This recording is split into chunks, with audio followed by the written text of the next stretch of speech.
What do you think of when you think of milk? Perhaps the emulsion that makes your coffee taste better? Or the liquid that helps make your cereal into something that you can actually swallow? But milk has been around for thousands of years, and in the early days, milk came from several different kinds of dairy animals, including sheep, goat, and camel, in addition to cattle. And it was not as big of a part of our diet as it is today. It wasn't until the Industrial Revolution, when refrigeration and the railway system came about to allow for refrigeration and transport of milk, that it became a more popularized beverage. And once French chemist Louis Pasteur came around in 1863 and invented pasteurization to kill the harmful bacteria found in milk, making it much safer to consume, people were finally consuming it more frequently. People started packaging, producing, and exporting milk. And one milk rose up against all: cow's milk. Cattle became the perfect mass producer of milk because they'd already been domesticated over hundreds of years, and they're able to yield much more milk compared to other dairy animals. Now, fast forward to today, where there are so many more milks available at the store, ranging from organic to grass-fed to ultra-filtered, and a long list of plant-based milks. So today we are going to be trying a bunch of different milks from least expensive to most expensive, and comparing not only the taste but also the nutrition value to determine which milk is the best bang for your buck. So first up, we have our generic 2% cow's milk. So for all the cow's milk products, we're going to be comparing the 2% reduced fat. And for all of the plant-based products, we're going to be comparing the original unsweetened one, just to make sure that everything is on an even playing field. So this one comes in at under $2 per half gallon, which comes out to about 3 cents per ounce. And one of the reasons why cow's milk has become a bigger part of our diet these days is probably because of dairy lobbying, but also milk is rich in a lot of micronutrients such as calcium, phosphorus, vitamin B12, and riboflavin. And it also contains smaller amounts of other micronutrients that are important to our body's function, such as zinc, magnesium, selenium, iodine, and potassium. And it is also fortified with vitamin D and vitamin A. So as you can see, it is full of a lot of micronutrients, and it's also a good source of protein. So cheers! I haven't had plain cow's milk just like from a glass in a really long time. Like I usually have it with like cereal or coffee or something like that, but this is a pretty mild taste. It's just like your regular cow's milk, and this will serve as a good baseline for the future milks to come.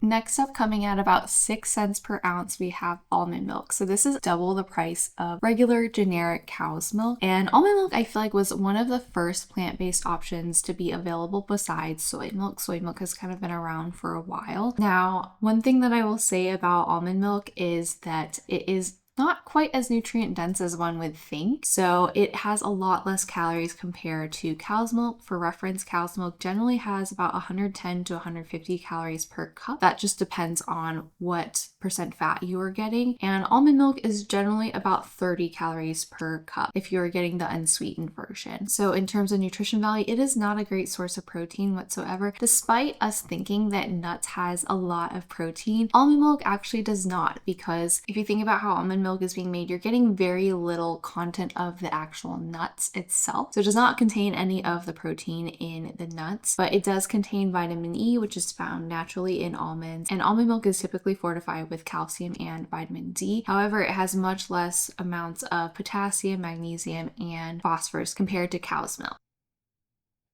I haven't had almond milk in a while, and I forget how savory it is almost like by itself. Almonds are a very like savory food. You can almost taste that in the almond milk, and it does taste pretty watered down. It is not the most creamy, I would say, and you do get a lot of the nuttiness and almost a little bit of the bitterness of like skin from the almonds, which I just wonder if that has to do with processing of the almond milk, if like they use skinned almonds versus not skinned almonds. But I feel like if you're looking for better nutrition value in a plant-based milk, there are other options out there.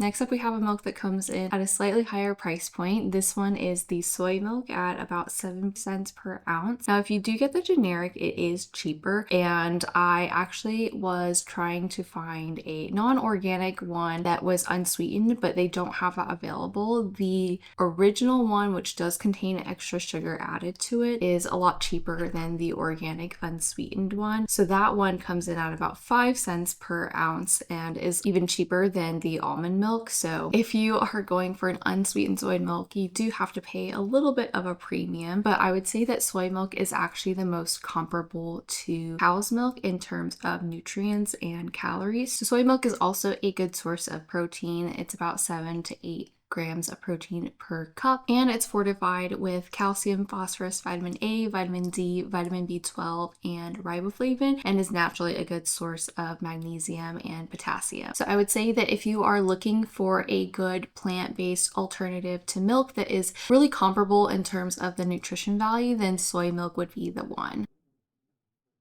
So I would say that soy milk definitely has that soybean taste to it. You can taste it, but it's also fairly creamy too. So if you don't mind that taste of the soy milk, then I think that this is a really good alternative to add to your coffee, especially if you want something that is rich and creamy. This is the one. The only caveat I would say is that if you have a cow's milk protein allergy, then soy milk is not necessarily the best plant-based alternative, just because the protein actually looks fairly similar to cow's milk protein. So some people have a chance of cross-reactivity. So some people with allergies to cow's milk protein also have allergies to soy milk and soy products.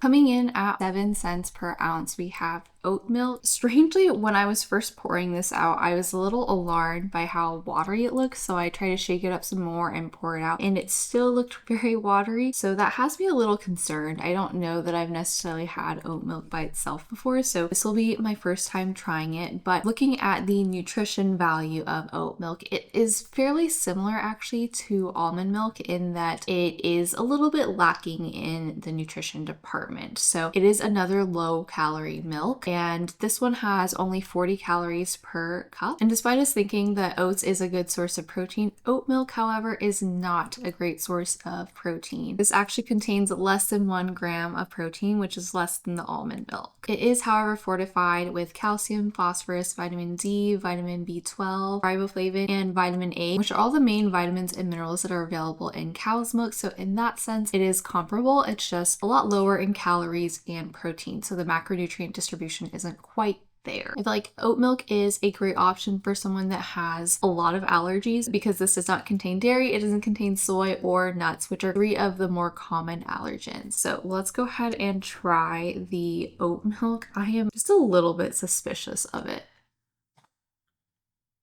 I feel like it doesn't taste bad. It's actually fairly neutral, and despite how it looks, it kind of looks a little translucent around the edges, which had me really worried, especially when I was pouring it out. It is creamier than it looks. You do get a little bit of an oaty aftertaste. It kind of reminds me of like if you've ever had one of those fiber cereals or something. I feel like I can almost smell it from this. This one is a fairly neutral plant-based option.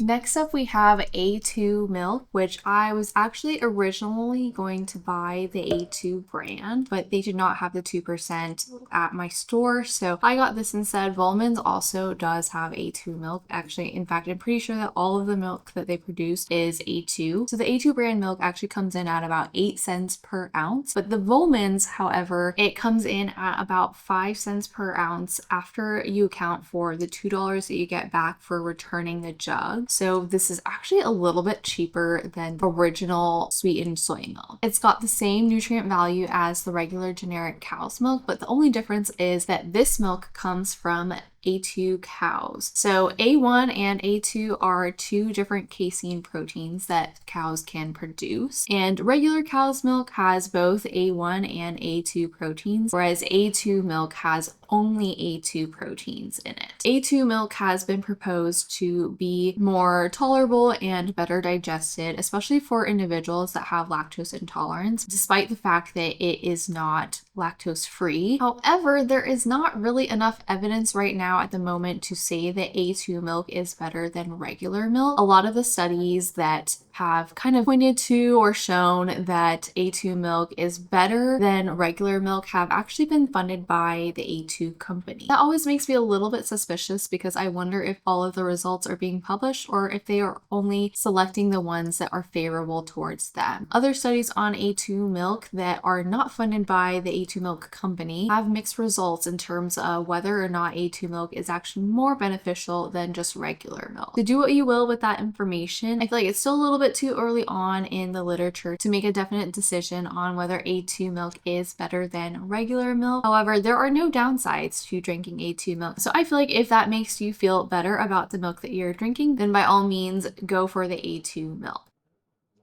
It definitely tastes like cow's milk. I feel like it is maybe a little bit sweeter than the regular generic cow's milk, and I almost want to say that it's like more concentrated in that when you have ice cream you can taste the dairy. Like this milk you can taste the dairy a little bit more despite it also being 2% milk.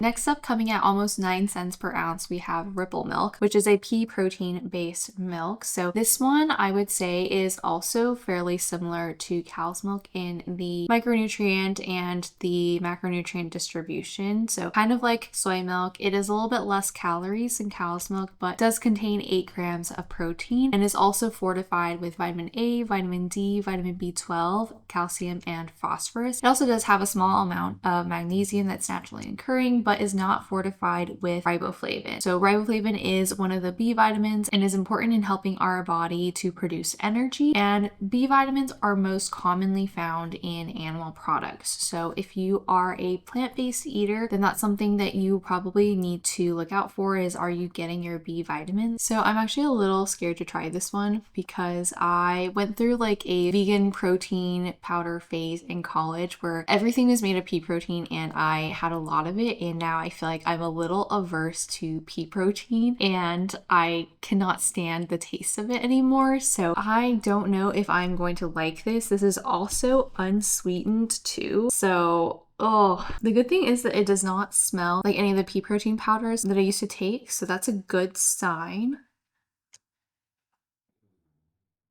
Oh, that's actually not terrible. For some reason, it reminds me of soy milk. Not that it necessarily tastes like soy milk, but it tastes like in Chinese cuisine, we do a lot of bean dessert things, and this almost reminds me of that. It has like some sort of bean lentil-y taste to it that's not quite the same as soy milk, but is similar, and it is creamy, but is also different from like the vegan pea protein powders. I would actually probably drink this. The price point is kind of high though. I think that this is good for if you're wanting something comparable to cow's milk, but you have allergies, so soy is not an option. This one I think is probably going to be the closest in nutrition value.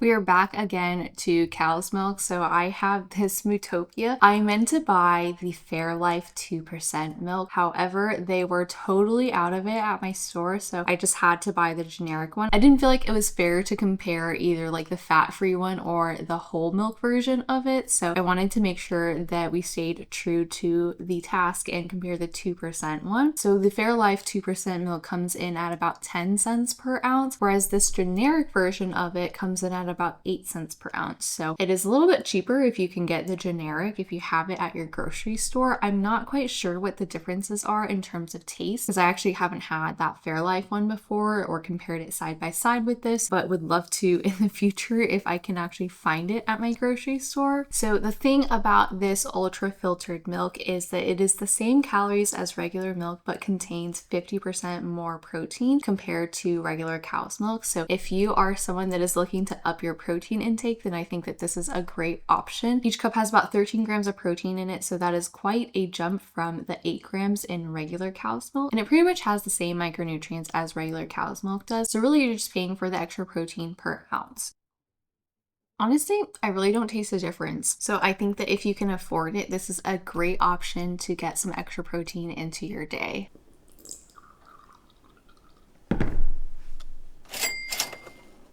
coming in at 11 cents per ounce, we have our organic grass-fed milk. I grew up drinking Horizon milk back when milk was not as expensive as it is now, I feel like. This milk is actually fairly similar to just regular generic cow's milk in terms of macronutrient profile and calories and everything. The biggest difference I would say is some of the micronutrients. So grass-fed cows tend to receive a healthier diet compared to regular cattle. So when they receive a healthier diet, they tend to produce more micronutrients in their milk, and also they have a better fatty acid profile. So this milk supposedly contains more omega-3s compared to regular cow's milk. So that means that this one is a little bit less inflammatory compared to regular cow's milk, but at almost 4 times the cost of regular generic cow's milk. I don't know if that is worth the price hike. I feel like it tastes just like the last one. I feel like my taste buds would not be able to distinguish the difference between the different cow's milks. I feel like they are not calibrated to taste the differences. But yeah, that's cow's milk.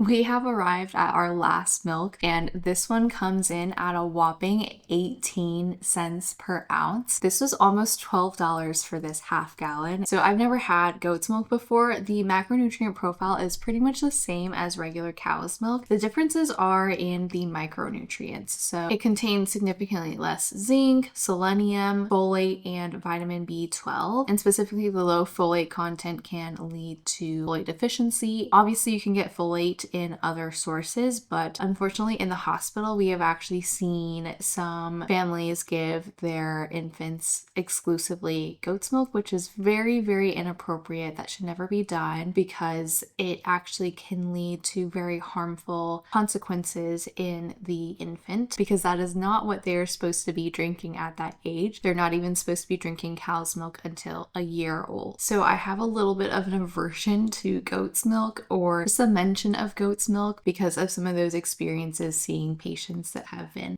on goat's milk. I think one of the biggest misconceptions about goat's milk is that it is less allergenic than cow's milk, which is actually not true at all. The proteins are very similar to cow's milk, so if you have a cow's milk protein allergy, then it is very, very likely that you would have an allergy to goat's milk protein. However, it does contain less lactose than regular cow's milk, so if you are lactose intolerant, maybe you would tolerate this a little bit better than regular cow's milk. This milk, it says to shake well on it, which always makes me a little bit nervous. Like, why do I have to shake this milk? And I feel like goat's cheese also, because that I've had before, is a little bit more pungent than just like cheese made from regular cow's milk. So here goes nothing.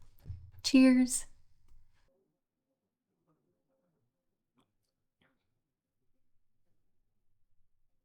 I don't even know how to describe it. On first taste, it tastes like cow's milk, but then as you're like getting some of the flavors and like the aftertaste, it tastes like goat's cheese. Like, I don't know any other way to describe that flavor, which really makes sense because you use goat's milk to make goat's cheese. So obviously like it would probably have that same flavor, but I don't feel like I taste the flavor of cheese in cow's milk, but I taste the flavor of goat's cheese and goat's milk, which is just like a little bit odd to me, unexpected almost. I don't think I like it.